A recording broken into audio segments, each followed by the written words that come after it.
ये देखिए दोस्तों, अभी हम खाना खा रहे हैं तो ब्लॉगिंग कर रहे हैं।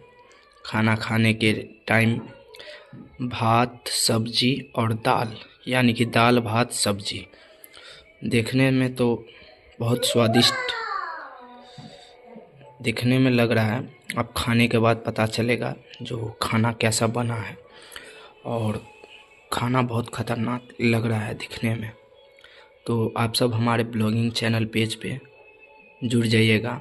और दाल भात सब्जी बहुत आदमी के घर में फेवरेट खाना है। ये दाल भात सब्जी यानी कि फेमस खाना है।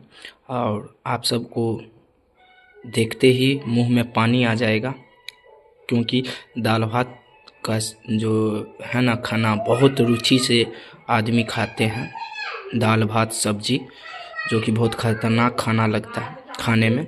तो हम खा के आप सबको टेस्ट बताएंगे जो कैसा लगता है।